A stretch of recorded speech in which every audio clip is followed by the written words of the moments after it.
사람은 늘 변합니다. 어떤 사람은 예측 가능한 변화를 보이기도 하지만 또 어떤 사람은 갑자기 전혀 예상하지 못했던 모습으로 변해서 나타나기도 합니다. 이렇게 극적인 변화를 겪은 사람은 반드시 그렇게 된 계기가 있습니다. 그러니까 어떤 사람은 책을 읽고 생각이 완전히 바뀌는 사람도 있고, 또 어떤 사람은 사람을 만나서 깊은 감동을 받으면서 그 사람처럼 나도 살아야지 이렇게 도전을 받는 사람도 있습니다. 또 어떤 사람은 사고나 충격적인 사건을 경험하면서 그것이 계기가 되어서 내가 좀 다르게 살아야 되겠다, 이런 생각을 하기도 하는 것입니다. 이런 변화를 겪은 사람을 이렇게 만나면 처음에는 쉽게 적응이 안 됩니다. 옛날에 어떤 사람인지 우리가 너무 깊이 각인이 되어 있다 보면 저 사람 원래 그런 사람 아니었는데 하고 자꾸 그렇게 보게 되는 거죠. 성경에 보면 하나님을 만나거나 예수님을 믿고 변화된 사람들의 이야기로 가득 차 있습니다. 그 중에 우리가 아는 사람들 한 번씩 머릿속에 생각해 보면 어떤 사람들이 있을까요? 구약에 보면 야곱 같은 사람, 또 모세 같은 사람, 또 신약에 오면 삭개오, 또 베드로, 또 사마리아 여인, 오네시모, 이런 사람들이 다 하나님을 만나고 예수님 만나고 난 다음에 이전과는 완전히 다른 삶을 살았던 사람들입니다. 근데 그 중에서 가장 극적인 변화를 겪었던 사람을 한 사람 좀 꼽아봐라 그러면 어떤 사람이 가장 드라마틱하고 극적인 변화의 삶을 살았을까요? 우리 오늘 본문에 나타난 사도 바울 같은 사람이죠. 지난 시간 살펴본 1절에 보면 사울이 주의 제자에 대하여 여전히 위협과 살기가 등등하여 그랬습니다. 예수님 만나기 바로 직전까지 예수님 믿는 사람들에 대해서 여전히 위협과 살기가 등등했다. 그냥 어떻게 보기만 하면 못 잡아먹어서 안달이고 막 죽이려고 하는 살기가 느낄 정도로 그렇게 적대감을 가지고 있었다라는 겁니다. 다메섹까지 가서 주의 제자들을 붙잡아 올 공문을 공회에서 받아서 다메섹으로 떠납니다. 다메섹이 거의 가까이 이르렀을 때 하늘에서 강한 빛을 보고 그 여파로 시력을 잃고 아무것도 볼 수 없게 됩니다. 사람들의 손에 이끌려서 다메섹으로 들어가게 되죠. 그리고 거기에서 사흘 동안 먹지도 마시지도 못하고 그 상태로 충격 속에 빠져 있습니다. 이때 사울의 심정이 어땠을까요? 자기 나름대로는 그래도 아주 열심을 품고 이렇게 예수 믿는 것들 막 붙잡아다가 공회에 넘기는 게 진짜 하나님의 일을 하는 거다라고 생각을 하고 그 힘든 여정을 걸어서 다메섹까지 쫓아가서 예수 믿는 사람들 붙잡아 오는 그 열심을 가졌는데 갑자기 뭐가 번쩍하고 앞을 볼 수 없을 만한 큰 강렬한 빛을 보고 눈이 멀어서 아무것도 할 수 없는 그런 상황이 되었을 때 이 사울의 마음이 어땠겠느냐 하는 거죠. 아마 날벼락을 맞은 것 같은 충격을 받았을 겁니다. 11절에 보면 이 다소 사람 사울이라는 사람을 찾으라 그가 기도하는 중이니라. 아나니아에게 사울에 대해서 이야기하면서 그가 지금 기도하고 있다 말씀하신 것으로 보아서 그는 사흘 동안 앞을 못 보는 상태에서 하나님을 찾고 기도하고 왜 나에게 이런 일이 일어났는지 하나님께 묻고 그런 시간을 보냈을 것 같습니다. 자, 이때 하나님은 사울을 도울 사람을 이미 예비해 두셨습니다. 오늘 본문에 등장하는 아나니아라는 사람이죠. 하나님은 아나니아를 통해 사울을 도우시는데 물론 그 과정이 순탄치만은 않았습니다. 주님이 아나니아를 부르십니다. 10절에 보면 그때에 다메섹에 아나니아라는 제자가 있더니 주께서 환상 중에 불러 이르시되 아나니아야 하시거늘 대답하되 주여 내가 여기 있나이다 하니 그랬습니다. 자, 다메섹에 아나니아라는 사람이 있는데 주의 제자라 그래요. 그가 어떻게 주님의 제자가 됐는지는 알 수가 없습니다. 다만 몇 가지 우리가 추론을 해볼 수 있는 것이 있다면 아마 스데반 집사님의 이 순교 이후에 엄청난 박해가 시작되지 않았습니까? 그때 흩어져서 도망갔었던 사람 중에 하나일 수 있을 것이다. 이렇게 보는 견해가 하나 있고요. 두 번째는 오순절날 각지에서 예루살렘에 모여왔을 때 성령 충만한 베드로와 요한들이 막 복음을 전할 때 그때 예수 믿는 사람들이 하루에 막 3,000명씩 5,000명씩 막 됐잖아요. 그 사람 중에 하나였을 것이다, 이렇게 해석을 하기도 하고, 또 어떤 사람은 이 다메섹이라고 하는 그 지역이 이 이집트나 팔레스틴 지역에서 이 중동 지역으로 가는 길목에 있습니다. 그러다 보니까 교통 요지로서 사람들이 왔다 갔다 하면서 아마 예수 믿는 사람이 전도를 해서 주의 제자가 되었을 것이다, 뭐 이런 추측을 하는데, 이 성경에는 그가 어떻게 제자가 됐는지 나와 있지 않아요. 그리고 한 가지 중요한 것은 멀리 다메섹에 아나니아라는 여제자가 있었는데 하나님이 그를 사용해서 사울을 돕게 예비해 두셨다라는 것입니다. 자, 아나니아와 사울을 만나게 하시는 하나님의 계획을 보면 요즘 말로 아주 신박합니다. 6학년 이상 되신 분들은 신박한 게 뭔 뜻인지 아세요? 예. 아주 새롭고 놀랄만하다, 이런 뜻을 젊은 사람들은 아주 신박하다, 이렇게 표현을 해요. 그럼 한쪽에는 지금 아주 살기 등등한 사울이 주님의 빛을 보고 막 사경을 헤매듯이 아무것도 못하고 막 충격 속에 그렇게 아무것도 할 수 없는 상태에서 포기하고 식음을 전폐하면서 기도하고 있고, 또 한쪽에서는 아나니아를 환상 중에 만나게 하시고 그에게 상황 이야기를 하면서 사울에게 보내서 사울을 만나게 하시는, 하나님이 마치 중매를 하듯이 이렇게 사울은 사울대로 앉혀놓고 아나니아는 아내대로 불러서 사울에게 보내고 이렇게 하는 거죠. 둘 중에 하나만 어그러져도 이 만남은 이루어지지 않습니다. 그래서 영성에서는 이러한 만남을 신적 만남이라, 디바인 인카운터, 이렇게 해서 우리가 우리는 보통 만날 때 미리 약속을 하잖아요. 우리가 언제 어디서 만납시다, 이렇게 약속 시간과 장소를 정해놓고 예정된 만남을 갖는데, 의외로 뜻밖의 만남을 통해서 내가 알지 못했던 놀라운 일들이 일어나는 경우가 많이 있어요. 우리가 이제 다 일상적으로 딱 틀에 짜여 있는 생활 속에서 이런 것을 별로 못 느끼는데, 갑자기 외국에 가서 생활을 한다거나 아무도 아는 사람이 없는 곳에서 생활을 해야 될 때 기도하면 하나님께서 이런 신적 만남을 통해서, 하나님이 예비하신 만남을 통해서 하나님의 인도하심을 우리에게 보여줄 때가 있습니다. 그래서 특히 이런 이제 상황 가운데서 하나님이 개입하시고 또 간섭하시는 만남을 우리가 보기도 하는데, 이런 걸 가리켜서 어떻게 보면 성령의 교통하심이다, 이렇게 볼 수 있는 거예요. 기도하는 사람의 각자에게 성령께서 막 감동을 주셔서 그를 만나서 그들이 서로 그들 안에 있는 성령님이 교통하고 만나게 하시는 이 신적 만남이 이루어지는 겁니다. 11절에 보면 주님은 아나니아에게 일어나서 직가라 하는 거리로 가서 유다의 집에 가면 5 사람 사울이라는 사람이 기도하고 있을 것이다, 그를 찾아라, 그랬습니다.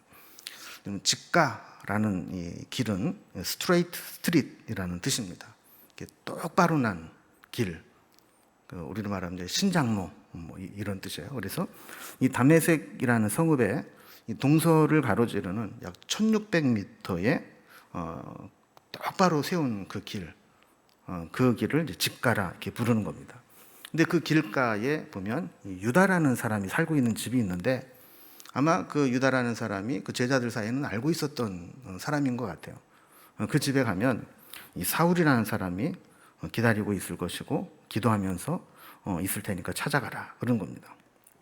12절에 보면 그가 아나니아라는 사람이 들어와서 자기에게 안수하여 다시 보게 하는 것을 보았느니라 하시거늘. 이 보았다라는 말이 밑에 각조에 보면 이제 환상을 통해 보았다, 이렇게 이제 해설을 해 놓았죠. 하나님께서 이 기도하는 이 사울에게 환상을 통해서 뭘 보여줬냐면, 너 여기서 기다리고 있으면 웬 여자가 와서 너에게 안수하여 주면서 네 눈을 다시 보게 해줄 거야, 라는 것을 사울에게 환상으로 보여주었다라는 겁니다. 자, 그러나 아나니아 입장에서 보면 선뜻 사울에게 가는 것이 내키지 않습니다. 왜 그럴까요? 13절에 보면 아나니아가 대답하되 주여, 이 사람에 대하여 내가 여러 사람에게 듣사온즉 그가 예루살렘에서 주의 성도에게 적지 않은 해를 끼쳤다 하더니, 그랬어요. 이미 사울에 대한 소문이 다메섹까지 다 난 거예요. 한두 사람이 아니고 여러 사람을 통해서 사울이 어떤 사람인가를 들었어요. 예루살렘에서 주의 제자들, 예수 믿는 사람들을 얼마나 괴롭게 했는지 그걸 다 알고 있다라는 겁니다. 뿐만 아니라 14절에 보면 여기서도 주의 이름을 부르는 모든 사람을 결박할 권한을 대제사장들에게 받았나이다 하거늘 그랬어요. 사울은 예루살렘 안에 있는 주의 제자들을 괴롭히는 것에 만족하지 못하고 이제 다메섹까지 쫓아와서 믿는 사람들을 붙잡아 가려고 지금 하고 있다라는 거예요. 그러니 그런 사울을 만나라. 여러분, 그럼 만나기가 쉽겠어요? 어렵겠어요? 예를 들면 한국에 불법 체류를 하고 있는 외국인이 단속하고 있는 공무원을 만나라. 그러면은 여러분 만나러 가는 게 발걸음이 안 떨어지지 않겠습니까?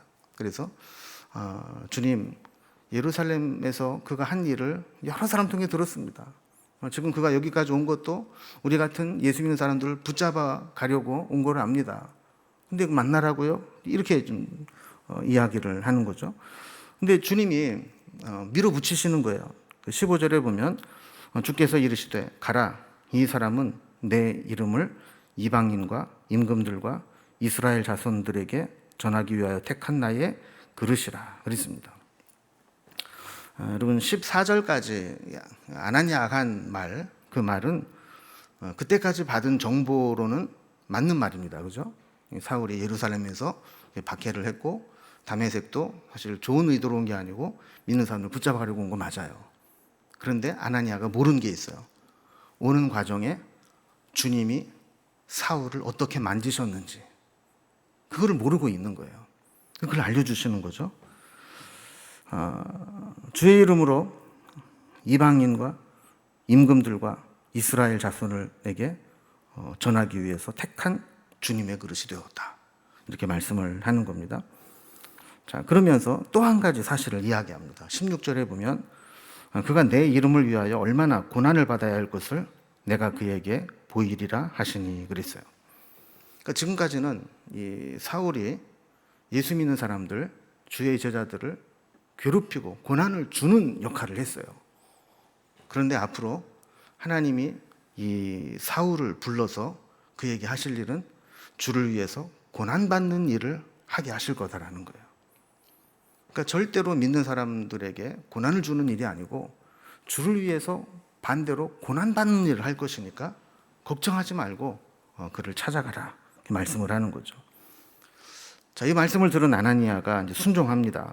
그래서 17절에 보면 아나니아가 떠나 그 집에 들어가서 그에게 안수하여 이르되 형제 사울아, 주 곧 내가 오는 길에서 나타나셨던 예수께서 나를 보내어 너로 다시 보게 하시고 성령으로 충만하게 하신다 하니 그랬어요. 이 전까지만 하더라도 아나니아는 우연이라도 만나고 싶지 않은 사람 한 명 꼽으라면 사울이었을 거예요. 그래서 여기 보면 형제 사울아 이렇게 불러요. 주님이 만져주시면 원수도 형제가 될 수 있다는 것을 보여주는 것이죠. 그에게 안수함으로 다시 보게 할 뿐 아니라 성령으로 충만케 하신다 그랬어요. 여기도 우리가 중요한 걸 한 가지 볼 수 있는데요. 주님이 우리를 만나게 하실 때는 우리의 문제를 해결하기 위해서 우리를 만나 주시기도 하지만 그 사건을 통해서 우리를 하여금 성령 충만하게 회복하도록 하시는 목적도 있다는 것을 보게 돼요. 그러니까 아나니아를 사울에게 보내서 안수하면서 두 가지를 하실 것인데 하나는 다시 보게 하실 것이고 또 하나는 성령으로 충만하게 하실 거라는 거예요. 그래서 우리에게 중요한 것은 어떤 문제가 해결되는 것도 중요하지만 성령으로 충만해지는 게 더 중요합니다. 사울이 앞을 못 봤다 갑자기 보게 된다고 해서 주님의 택한 그릇이 되는 게 아니잖아요. 성령으로 충만해져야 그 성령의 충만함으로 주의 그릇이 되는 겁니다. 안수할 때 놀라운 일이 일어납니다. 18절 말씀을 보면 즉시 사울의 눈에서 비늘 같은 것이 벗겨져 다시 보게 되었다 그럽니다. 그래서 세례를 받게 됐죠. 사울이 그렇게 핍박하던 기독교로 세례를 받고 개종하는 역사적인 순간이 일어나게 됩니다. 19절에 보면 음식을 먹음에 강건해졌다. 아까 살펴본 것처럼 사흘 동안 식음을 전폐하고 기도하고 있으면서 체력적으로도 고갈이 됐는데 이제 성령의 충만함을 입고 음식을 먹으면서 이제 회복되었다라는 겁니다. 그래서 오늘 이제 이런 내용을 가지고 아나니아는 어떤 사람이었는지, 그리고 사울은 어떤 사건이 있었는지 이 두 가지를 좀 살펴보려고 합니다. 첫 번째로 아나니아는 어떤 사람이었을까 하는 것을 정리를 해보면, 첫 번째로 아나니아는 기도의 사람이었다라는 것을 보게 됩니다. 10절 뒷부분에 보면 주께서 환상 중에 불렀다 그래요. 그럼 환상은 꿈과 다르죠? 꿈은 잘 때 꿔요. 멀쩡한데 꿈 꾼다 그러면 그 사람은 정신병원에 가야 되는 사람이에요. 꿈은 자야 꿀 수 있어요. 근데 환상은 잘 때 보는 게 아니고 깨어 있을 때 보는 겁니다. 주님이 아나니아를 환상 중에 만났다, 보여주셨다라는 얘기는 그가 기도하는 중에 환상을 보았다, 이렇게 보는 겁니다. 예수님께서 환상 중에 그의 이름을 부르셨습니다. 그러자 그는 주여 내가 여기 있나이다. 원문에 보면 보시옵소서 제가 여기 있습니다, 이런 뜻이에요.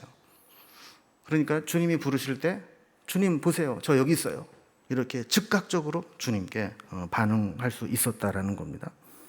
그럼 이 이야기는 아나니아가 평소에도 늘 주님과 기도하고 교제하면서 주님이 부르실 때 음성을 들을 수 있는 영적인 분별력이 있었고, 주님의 음성을 들었을 때 반응할 수 있는 기도의 사람이었다라는 것을 보여주는 겁니다.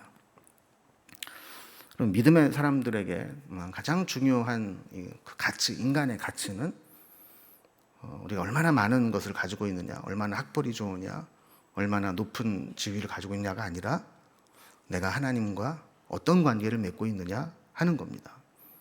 그래서 내가 기도함으로 주님을 만나고 하나님 앞에서 내가 하나님의 소중한 존재로 살고 있다라고 하는 것은 내가 몇 평을 살고 있는지, 어느 차를 타고 다니는지, 내 직업과 직분이 뭔지, 이것보다 훨씬 중요하다라는 겁니다. 아나니아 같은 경우는 비록 외국에서, 다메섹에서 어떻게 보면 믿는 자로서 신분을 감추고 불안하게 살아야 되는 사람이었지만, 그는 늘 주님과 교제하면서 주님이 나타나실 때 언제든지 주님의 음성을 듣고 반응할 수 있는 영적인 사람이고 기도의 사람이었다라는 겁니다. 하나님이 이렇게 중요하게 여기시는 사람은 이렇게 세상적인 조건이 좋은 게 아니라 하나님과 늘 기도로 교제하는 사람, 주님이 부르실 때 응답할 수 있는 사람이라는 것을 알게 됩니다. 두 번째로 이 아나니아는 경건한 사람이고 칭찬받는 사람이었다라는 것을 알게 됩니다. 사도행전 22장에 보면 사도 바울이 오늘 이 사건을 가지고 간증을 하는 장면이 나와요. 그래서 어떻게 예수를 믿게 되는지를 이야기하면서 아나니아에 대해서 이렇게 설명을 합니다. 율법을 따라 경건한 사람으로 거기 사는 모든 유대인들에게 칭찬을 듣는 아나니아라 하는 이가 그랬어요. 지금 아나니아를 뭐라고 설명을 했어요? 율법을 따라 경건한 사람으로 그랬어요. 율법을 따라 경건한 사람이라는 것은 율법을 흠없이 지키는 사람이다, 이런 의미입니다. 그리고 우리가 보통 이게 예수 믿으면 무슨 죄를 져도 회개만 하면 다 용서함을 받아. 그래서 이 죄 짓는 것을 쉽게 생각하고 또 회개하면 되지 뭐, 이렇게 사는 사람이 있는데, 아나니아는 그렇지 않았다는 거예요. 예수를 믿지만 율법도 철저하게 지키려고 했다라는 겁니다.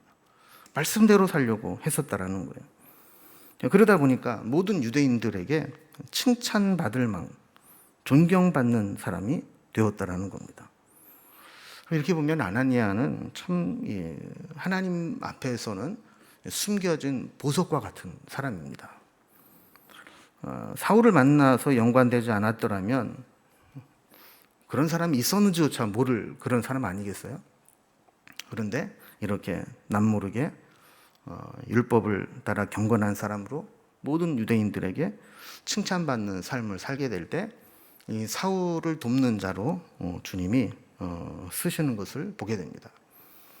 그럼 우리도 늘 이 두 가지가 병행되면 좋을 것 같아요. 하나님 앞에 하나님의 말씀에 순종하고 말씀대로 하나님 앞에 바로 서는 것도 중요하고, 또 사람들에게 칭찬받는 삶을 사는 것도 중요합니다. 믿는 사람들은 이 두 가지가 균형이 있어야 돼요. 근데 어떤 사람은 본인은 하나님과 아주 신앙생활 잘하는 것 같은데 사람들에게는 인정을 못 받아요. 사람들에게는 칭찬을 못 받아요. 또 어떤 사람은 밖에 나가서 사람들에게는 막 잘하는데 하나님과의 관계가 부족한 사람이 있어요. 근데 아나니아는 이 두 가지가 균형을 가지고 있었어요. 하나님 앞에 율법으로 완전하게 말씀을 순종하는 사람이었고, 그로 인해 사람들에게 칭찬받고 인정받는 사람으로 살아가고 있었다는 겁니다.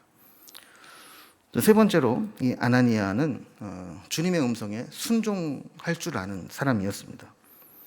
아까도 살펴봤지만 이런 사울에 대한 그 정보만 가지고 사울을 찾아가라는 명령에 순종하는 것은 쉬운 일이 아닙니다. 만약에 사울이 정신을 차리고 마음이 중간에 변하기라도 하면 아나니아는 꼼짝없이 붙잡혀서 이제 예루살렘으로 체포돼서 결박돼서 압송당할 상황입니다. 아나니아도 이 사울의 이 악명을 이미 잘 알고 있습니다. 그런데 주님이 내가 그를 만났으니 가라, 그가 너를 기다리고 있다 말씀을 하실 때 그는 즉각 주저하지 않고 사울에게 가서 그를 만나는 것을 보게 됩니다. 많은 사람들이 순종한다고 하는데 부분적이고 불완전한 순종을 합니다. 그래서 여러분 순종할 자세가 돼 있으세요? 나는 무슨 말씀을 하시든 순종한다 뭐 이래야 되는데 일단 들어보고요. 일단 내가 들어봐야 순종을 할지 안 할지, 내가 할 수 있는 건지 없는 건지를 보고 판단하지, 어떻게 아무리 주님이라고 그렇지 무조건 순종합니까? 이런 마음을 가지고 있으면 우리가 온전한 순종이 안 됩니다. 왜냐하면 이런 부분적인 순종은 결정적인 순간에 계산을 하게 만들어요. 그래서 정말 중요한 순간에는 불순종하게 만들어요. 그래서 100% 순종이 아니면 불순종이 될 가능성이 높은 겁니다. 아나니아 같은 경우는 만에 하나라도 사울이 마음이 변하면 엄청난 불이익을 당할 수 있는 상황임에도 불구하고 주님이 말씀하실 때 순종해서 그를 찾아가는 것을 보게 됩니다. 그럼 사실 아나니아도 망설임이 없었던 게 아니에요. 그죠? 아까 본문 읽은 부분을 살펴보면 주님, 사울이 어떤 사람인지 압니다. 여러 사람을 통해 들었습니다. 지금 그가 온 것도 이래서 온 것을 우리가 압니다. 다 지금 알고 있어요. 이 얘기는 뭐냐면 주님 다시 한번 생각해 주세요. 지금 상황이 이런데 나보고 가란 말이에요. 지금 이렇게 좀 버티고 싶은 마음이 있었던 거죠. 그러나 주님께서 그럼에도 불구하고 가라 하셨을 때는 그 다음엔 두말하지 않고 사울을 찾아가는 것을 보게 됩니다. 여러분 우리도 기도하는 사람, 또 순종하는 사람, 또 주님께서 우리를 부르실 때 우리 일상의 삶 속에서 경건하고 칭찬받는 사람, 그런 사람이 되어야 된다는 것을 아나니아를 통해서 본받으면 좋을 것 같습니다. 이제 크게 두 번째로 사울은 그럼 어떤 사건을 만났는가, 사울은 어떤 사람이었는가 하는 겁니다. 하나님의 뜻과 계획은 우리의 상식과 생각을 초월할 때가 많습니다. 하나님께서 이 사울을 꼼짝 못하게 하시고 이 사울에게 하신 말씀이 크게 두 가지입니다. 하나는 내가 너를 이방인과 임금들과 이스라엘 자손에게 전하기 위해 택한 나의 그릇이다. 그의 정체성을 바꿔주시는 거죠. 그 두 번째는 네가 그 일을 위해서 많은 고난을 받아야 할 것이다 하는 겁니다. 먼저 이 사울을 하나님이 택한 하나님의 그릇이라 이렇게 말씀을 합니다. 이 그릇이라는 말은 원어적인 의미로는 도구라는 뜻이에요. 근데 그릇이라는 것은 보통 내용물을 담아서 전달하는 역할을 하죠. 그래서 그 유명한 말이 있잖아요. 인천 앞바다의 바다가 사이다라도 뭐가 있어야 마실 수 있다고요? 곱부가 있어야 마실 수 있다. 그릇이 이렇게 중요한 거예요. 그래서 이 복음이라고 하는 그 중요한 진주 같은 보석 같은 것이 있다 할지라도 그것을 전달할 수 있는 그릇이 없으면 그것이 다른 곳으로 전해질 수 없다라는 거죠. 여러분, 사울이 예수를 믿게 된다는 것은 그 당시 상황으로는 상상할 수 없는 일이었습니다. 더군다나 그냥 예수를 믿는 게 아니라 예수님을 전하는 하나님의 도구로 쓰임 받는다는 것은 더더욱 상상할 수 없는 일이었습니다. 그런데 하나님께서 사울에게 내가 너를 택했다. 내가 너를 택할 때 이방인과 임금들과 이스라엘 자손들에게 복음을 전하는 그릇으로 택하였다. 이렇게 말씀을 하는 거예요. 그래서 지금까지 사울이 지난번에 살펴본 걸 기억을 못 하시겠지만 유대인이면서 로마의 시민권을 가지고 있었어요. 길리기아 다소에서 자라면서 헬라의 철학을 공부했어요. 예루살렘으로 와서는 가말리엘 문화에서 율법을 철저하게 배웠어요. 이 세 가지가 나는 금수저로 아버지 잘 만나서 이렇게 출세하기 딱 좋은 조건을 가졌구나가 아니라 주님을 만나고 나니까 그것이 하나님께서 복음을 전하기 위해서 예비해 놓고 훈련시켜 주신 과정이었다라는 것을 알게 되는 것이죠. 전에는 회방자요, 핍박자였지만 이제는 하나님의 도구가 되고 그릇이 되어서 복음을 전하는 도구가 되었다라는 거예요. 특별히 15절을 보면 이 사람은 내 이름을 이방인과 임금들과 이스라엘 자손에게 전하기 위하여 택한 나의 그릇이라 그랬어요. 우리가 이제 일반적으로 이렇게 뭔가를 이렇게 구분하기 좋아하는 사람들은 베드로는 유대인들에게 복음을 전하고 바울은 이방인들에게 복음을 전했다. 이렇게 알고 있는데 오늘 본문을 잘 보면 하나님이 사도 바울을 택하실 때 누구에게 복음을 전하기 위해서 택했다 그랬어요? 이방인도 있고 임금들도 있지만 또 이스라엘 자손들에게도 복음을 전하기 위해 택했다라는 거예요. 그래서 바울은 이렇게 꼭 이방인, 세계 선교를 위해서 살기도 했지만 그는 틈만 나면 자기 동족들에게 먼저 복음을 전했던 삶을 살았습니다. 자, 두 번째로 사울에게 주님이 하셨던 말씀은 엄청난 고난을 받을 거라는 거예요. 그럼 우리가 생각할 때는 이해가 안 될 수 있어요. 왜냐하면 하나님이 나를 불러서 이렇게 전 세계를 누비면서 복음을 전하는 사람으로 나를 택했다면 내 필요를 채워주시고 모든 위험이 있어도 막아주시고 고난으로부터 건져주시고 그러면서 좀 하라고 그래야지 보내면서 너 앞으로 엄청난 고난을 받을 거야. 이런 말씀을 주셨다라는 거예요. 사울은 지금까지는 주의 제자들에게 고난을 주는 사람이었습니다. 그런데 앞으로는 고난을 받을 거라는 겁니다. 이 사울의 부르심은 사명에는 고난이 있다는 것을 우리에게 보여주는 겁니다. 그런데 그 고난에 굴하지 않고 복음을 전하는 자로 살아가게 하시겠다라는 겁니다.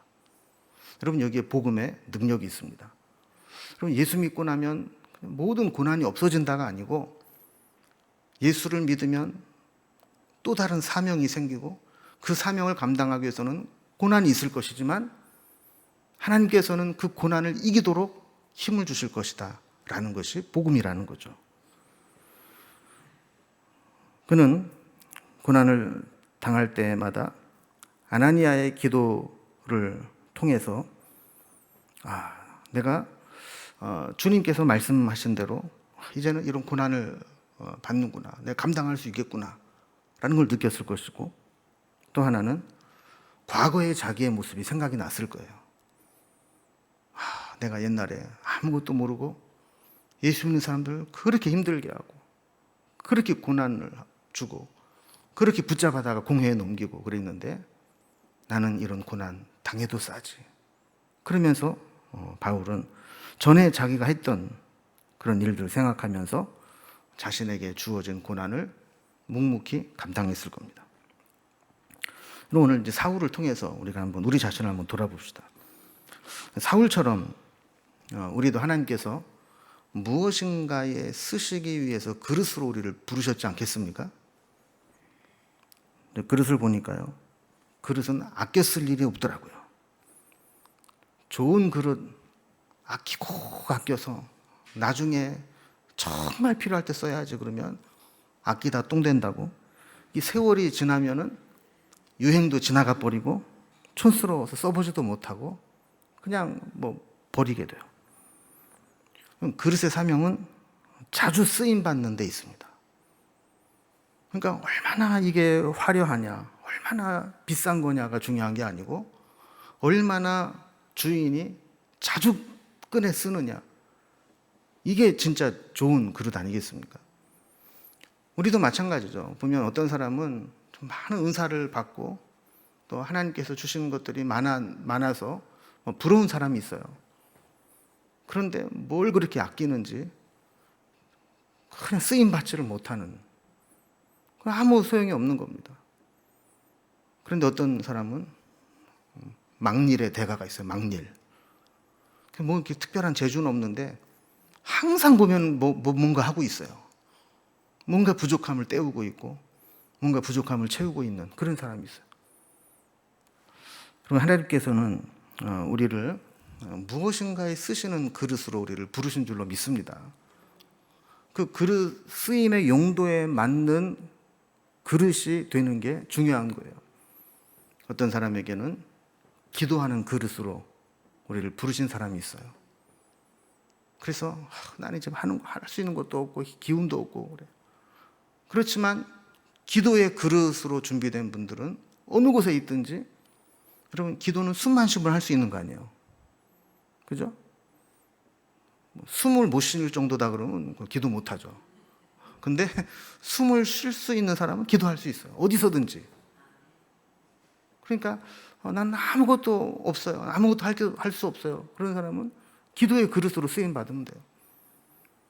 또 지금 나에게 하나님께서 어떤 조그만한 여력이라도 주셨다면 그것으로 쓰임 받을 수 있는 그릇이 될 수도 있는 거예요. 그래서 오늘 주님 앞에 나는 어떤 그릇일까? 주님이 나라는 그릇에 어떻게 복음을 들어서 전하기를 원하실까? 이것을 고민하면 좋을 것 같습니다. 또 한 가지 이제 사울의 모습을 통해서 우리가 좀 배우고 싶은 것은, 앞을 보지 못하고 사흘 동안 금식하면서 기도하던 사울에게 아나니아가 안수할 때 어떤 일이 일어났죠? 눈에서 비늘 같은 것들이 벗겨져서 다시 보게 되었다 그래요. 이걸 어떻게 설명을 할까 싶었는데 가만히 생각해 보니까 백내장 수술을 하신 분들 계시죠? 그런 거랑 비슷하지 않을까 싶어요. 백내장이 막 심해지면 뭔가 푸옇고 잘 안 보이고 답답하다고 그럽니다. 전 아직 백내장 안 와봤고 몰라요. 근데 그분들이 그러더라고요. 근데 백내장 수술을 하고 나면 아주 고약하대요. 옛날에는 안 보이던 주름살도 잘 보여가지고 거울도 보기 싫고, 옛날에는 방바닥에 머리카락 막 굴러다니는 것도 안 보여가지고 몰랐는데 다 보여가지고 그거 막 찍찍이로 하느라고 막 성가시고. 근데 어쨌든 여러분 보이는 게 낫잖아요, 그죠? 그래서 이 사울도 어떻게 보면 너무 강력한 빛을 보면서 시력을 잃고 있었는데, 안수할 때 뭔가 뭐 딱지가 벗겨지듯이 그렇게 뭔가 껍데기 같은 것들이 벗겨지면서 다시 이제 시력을 되찾게 됩니다. 나중에 보면 이제 사울이 시력이 많이 안 좋지 않습니까? 그래서 서신서를 쓸 때 보면 내가 큰 글씨로 너희에게 문안하노니, 그때 여파로 아마 시력이 안 좋았을 것이다. 그리고 육체의 가시가 아마 안질이었을 것이다. 또 뭐 이렇게 또 해석을 하는 사람도 있어요. 어쨌든 이제 사도 바울은 이제 걸어다니는 종합병원이라고 할 정도로 골병이 들었던 사람이긴 한데, 특별히 눈도 안 좋았던 것이죠. 근데 그가 뭔가 눈에서 벗겨져 나갈 때 비로소 다시 보게 된 것처럼, 그럼 우리도 이 부정적이고 불신앙적인 색안경, 선입견의 색안경, 이런 것들이 벗겨질 때 진짜 복음이 보이기 시작하고 성경이 보이기 시작하는 겁니다. 9절에 보면 이제 사울이 예수님 만난 후 사흘 동안 보지도 못하고 먹지도 못하고 마시지도 않았다게 되어 있어요. 이 3일이라는 기간 동안 사실 뭐 그냥 문자적으로 말하면 식음을 전폐하고 기도했다 이렇게 볼 수 있지만, 사실 내용적으로 보면 그 3일이라는 시간이 예전에 사울이 죽는 시간입니다. 아무것도 할 수 없었고, 그가 누가 붙들고 가주지 않으면 한 발자국도 움직일 수 없는 그런 상황 속에서 예전에 예수 믿는 사람을 핍박했던 것들을 회개하고, 예전에 사울은 완전히 죽고 다시 주님의 제자로 거듭나는 그런 삶이 되었던 겁니다.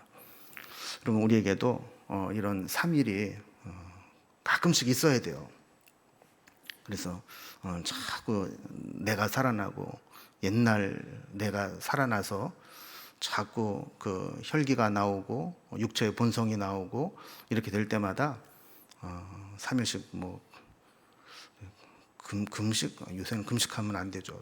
날 더워가지고 체력 떨어지면 안 되니까 금식은 안 하더라도 나를 죽일 수 있는 3일 동안 주님 앞에 서는 시간들을 가지면서 다시 새로운 사람으로 변화되는 그런 시간이 필요합니다.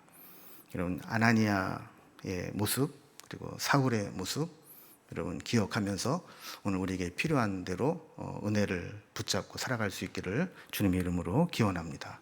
기도하겠습니다.